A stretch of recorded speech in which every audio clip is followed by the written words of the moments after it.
Madam మొత్తానికి 2026 సంవత్సరంలోకి వచ్చేసాం. ఈ జనవరి నెలలో ఏ రాశుల వారికి ఎలా ఉండబోతుందంటారు? ఓకే. ఎప్పుడులాగే మనం ఫస్ట్ గోచారం మాట్లాడుకోవాలి.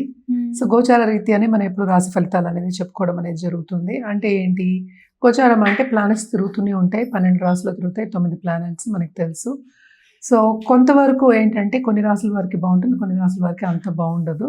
సో, జనరల్‌గా మాట్లాడుకోవాలి అంటే ఫస్ట్ మనం నేను ఎప్పుడైనా మాట్లాడేది స్టార్టింగ్ ఏమో శని భగవాన్‌తో మొదలెడతాను. శని ప్రస్తుతం ఏంటంటే మీన రాశిలో ఉన్నారనమాట. సో, ఆయన ఈ నెలంతా ఇక్కడే ఉంటున్నారు. ఈ సంవత్సరం కూడా ఇక్కడే ఉంటున్నారు. అలాగే మనం చూసాము అంటే జూపిటర్ నెక్స్ట్ మనకి గురు మహారాజేమో మనకేమో ప్రస్తుతం జెమిని అంటే ఏంటి మిథునంలో ఉన్నారు. అలా రిట్రోగ్రేషన్‌లో ఉన్నారనమాట. ఈ నెలంతా ఇక్కడే ఉంటారు.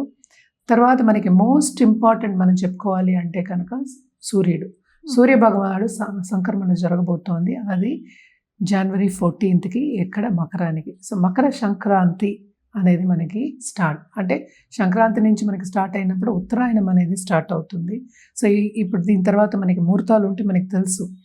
జనవరి ఎండ్ నుంచి ఫిబ్రవరి మనకి ఏప్రిల్ అంతవరకు మంచి ముహూర్తాలు ఉంటాయి. చాలా పెళ్ళిళ్ళు అవుతాయి. మంచి జరుగుతుంది. చాలా బాగుంటుంది అని చెప్పడం జరుగుతుంది.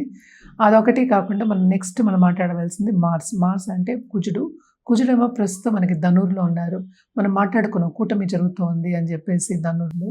సో, ఆయన ఏంటంటే మనకి 16th జనవరికి ఏంటంటే మకరానికి మూవ్ అవుతున్నారనమాట. అలాగే నెక్స్ట్ మనం మాట్లాడుకోవాల్సింది శుక్రుడు కూడా మనకి ఏంటంటే మనకి ధనుస్సులో ఉన్నారు. ధనుస్ నుంచి మనకి మకరానికి 13th జనవరి వెళ్తున్నారనమాట. మళ్ళీ నెక్స్ట్ మోస్ట్ ఇంపార్టెంట్ ప్లానెట్ మనకి బుద్ధి జ్ఞానం ఇచ్చేది మనకి బుధుడు. సో, బుధుడు కూడా ఇక్కడ ఏంటంటే ప్రస్తుతం ఆయన ధనుస్సులో ఉన్నారు. మెర్కురీ ఏంటంటే 17th జనవరికి ఏమో మకరానికి వెళ్తున్నారు అనమాట. మళ్ళీ ఏంటంటే మొత్తం కూటమి మనకి ఇక్కడ మకరంలో జరగబోతోంది అనమాట. నెక్స్ట్ మనం మాట్లాడుకోవాల్సింది రాహుకేతువులు. రాహు ఏంటంటే ప్రస్తుతం కుంభంలో ఉన్నారు. కేతు ఏమో మనకి తెలుసు సింహంలో ఉన్నారు. సో, ఈ రెండు కూడా ఈ నెలంతా ఇక్కడే ఉంటున్నాయి అనమాట. సో, ఇదన్నమాట గ్రహచారం. మనం దీన్ని బట్టి మన రాశి ఫలితాలు అనేది మాట్లాడుకోవాలి.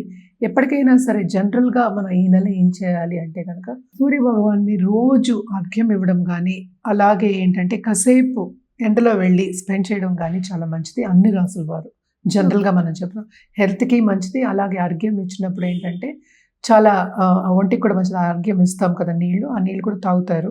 సో, అది ఇచ్చినప్పుడు కూడా చాలా మంచిది అనమాట. సో, ఇది ఫస్ట్ సూర్య భగవానికి కంటిన్యూస్గా పూజ చేయొచ్చు. అలాగే నవగ్రహ చుట్టూ ప్రదక్షిణ చేయడం కానీ, నవగ్రహ పూజలు చేయడం కానీ చాలా మంచిది. మనకి తెలుసు సూర్య భగవానుడు జనరల్గా మనం ఎప్పుడు చెప్పేది సోలార్ సిస్టమ్కి మనం కింగ్ అని చెప్పుకుంటూ ఉంటాం. అంటే అధిపతి కింద నేను చెప్తాను. అన్నీ సూర్యుడి చుట్టూ తిరుగుతూ ఉంటాయని చెప్తూ ఉంటాం, మనకి తెలిసిందే. సో, సూర్యుడిని కొలవడం అనేది ఈ నెల అంతా చాలా చాలా మంచిదన్నమాట. ఎవరైనా దేవి పూజలు చేస్తే తప్పక దేవి పూజలు చేయండి. చాలా చాలా మంచిది. అలాగే రుద్రాక్ష విషయానికి వస్తే కనుక తప్పక వీళ్ళ ఏకముఖి రుద్రాక్ష వాళ్ళు తీసుకుని ధరించడం అనేది చాలా మంచిది ఈ నెలలో ఎస్పెషలీ. అలాగే మనకి తెలుసు జనవరి కూడా first month of the year. So, ఏకముఖి ధరించడం అనేది మంచిది. అలాగే ఏంటంటే ఎవరైనా నేను ఇందాక చెప్పినట్టు దేవి పూజలు చేస్తున్న వాళ్ళైతే తప్పక ఏ దేవి పూజలు చేస్తున్నా కూడా ఆపద్దు, కంటిన్యూ చేయండి. సో, ఇవి జనరల్ రెమెడీస్. ఒక్కొక్క రాశి వారిగా మనం రెమెడీస్ అనేవి మాట్లాడుకోవడం అనేది జరుగుతుంది. సో, ఎవరెవరికి ఏల్నాటి శని ఉందో ఇప్పుడు చూద్దాము. ఏల్నాటి శని ఉన్న వాళ్ళు ఏంటంటే మనకి మేషానికి, అలాగే మీనానికి, అలాగే కుంభానికి. సో, కుంభానికి ఏంటంటే లాస్ట్ ఘట్టం అంటే లాస్ట్ 2.5 years. అలాగే మీనానికి సెకండ్ ఘట్టం ఇంకా ఏంటంటే ఇంకా 5 ఏళ్ళ లోపల ఉందన్నమాట. సో, మేషానికి ఏంటంటే ఇప్పుడే స్టార్ట్ అయింది కనుక ఇంకా 6-7 years ఆల్మోస్ట్ 7 years వరకు ఉంటుందన్నమాట. అలాగే మనం చూసామంటే జూపిటర్ గురు రిట్రోగ్రేషన్లో ఉన్నారు. సో, కొంతవరకు కొన్ని రాశుల వారికి ఇబ్బందిగా ఉంటుంది. అలాగే ఏ రాశి వాళ్ళకి బాగుంది అనేది చూద్దాం. ఎప్పుడులాగే మనం చెప్పవలసిన వృషభ రాశి వాళ్ళకి, అలాగే ఏంటంటే మనం చూసామంటే కర్కాటక రాశి వాళ్ళకి, అదొకటి కాకుండా మనం చూసామంటే మనకి వృశ్చిక రాశి వాళ్ళకి, అలాగే ధనుర్ రాశి వాళ్ళకి కొంతవరకు బాగుందన్నమాట. అండ్ ఆల్సో మనం చూసామంటే ఇక్కడ మనకి కుంభరాశి కూడా యాడ్ చేసుకోవాలి. కుంభరాశి వాళ్ళకి కూడా చాలా బాగుంది. ఎందుకంటే జూపిటర్ చూపు ఉంది, రిట్రోగ్రేషన్ అయినప్పటికీ కొంతవరకు వీళ్ళకి కూడా ప్లస్ పాయింట్స్ అనేవి మనకు కనిపిస్తున్నాయి. అంటే ఏలినాటి శని కూడా ఉంది. సో ఇవన్నీ కాకుండా కొన్ని ప్లస్ పాయింట్స్ అనేవి మనకు కనిపిస్తున్నాయి అన్నమాట. ఇది గ్రహచారం. సో నెక్స్ట్ మనం మాట్లాడుకోబోయేది ఇప్పుడు రాశి ఫలితాలు మాట్లాడుకుందాం. మేడం, ఈ జనవరి నెలలో వృషభ రాశి వారికి ఎలా ఉండబోతుందంటారు? వృషభ రాశి వాళ్ళకి కూడా ఏంటంటే బాగుంది చాలా. నేను ఇందాక చెప్పాను కదా 11th లార్డ్ సెకండ్లో పడ్డారు. సో తప్పక కుటుంబ పరంగా స్టేటస్ ఇంప్రూవ్ అయ్యే ఛాన్సెస్ మనకి కనిపిస్తున్నాయి. అదొకటే కాకుండా 4th లార్డ్ ఏమో ఇప్పుడు మనకి తెలుసు సన్ గాడ్, ఆయన మకరానికి వెళ్తున్నారు.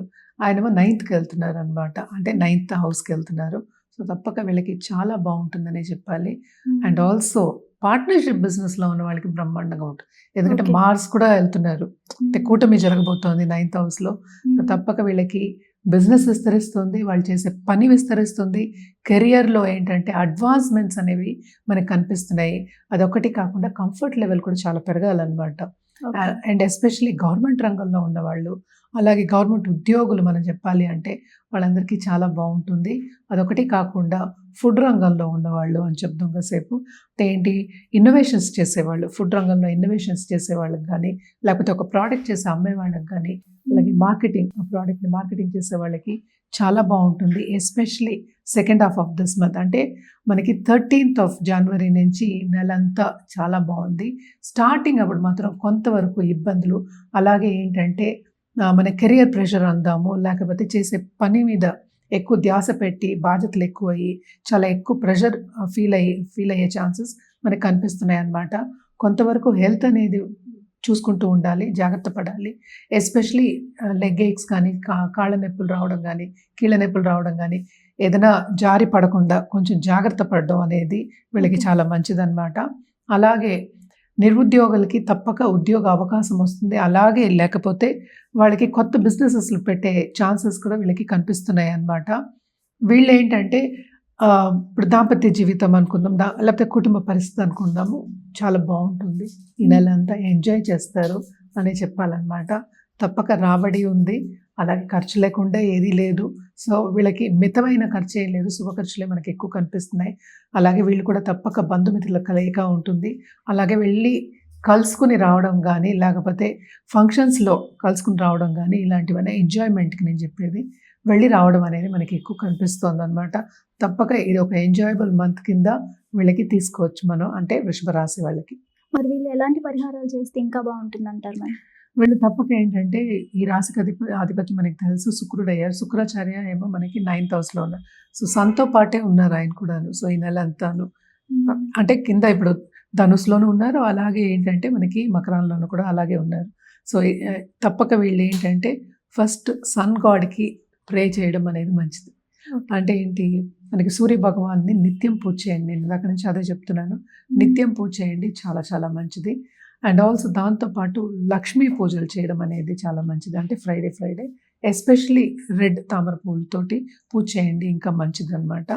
అలాగే మన రుద్రాక్ష విషయానికి వస్తే కనుక తప్పక వీళ్ళు నవముఖి రుద్రాక్ష వేసుకోవడం అనేది చాలా మంచిది. దాంతోపాటు పంచముఖి కూడా వేసుకోవచ్చు. ఏదైనప్పటికీ వ్యక్తిగత జాతకం మీదే ఆధారపడి ఉంటుంది. ఇదంతా మనం జనరల్గానే మాట్లాడుకుంటున్నాం అనమాట. అండ్ ఆల్సో మనం చూసామంటే జూపిటర్ మనకి సెకండ్ హౌస్ రిట్రోగ్రేషన్లో ఉన్నారు కనుక తప్పక వీళ్ళకి ప్రెషర్ అనేది కొంచెం ఎక్కువ ఉంది. ఇందాక చెప్పినట్టు కెరియర్ ప్రెషర్ కానీ, బాధ్యతలతోటి సతమతం అవడం అని కొంచెం ఎక్కువ ఉంటుంది కనుక తప్పక హెల్త్ వీళ్ళు చూసుకోవాలి అనేది వీళ్ళకి సూచన చెప్పడం అవుతుంది అనమాట.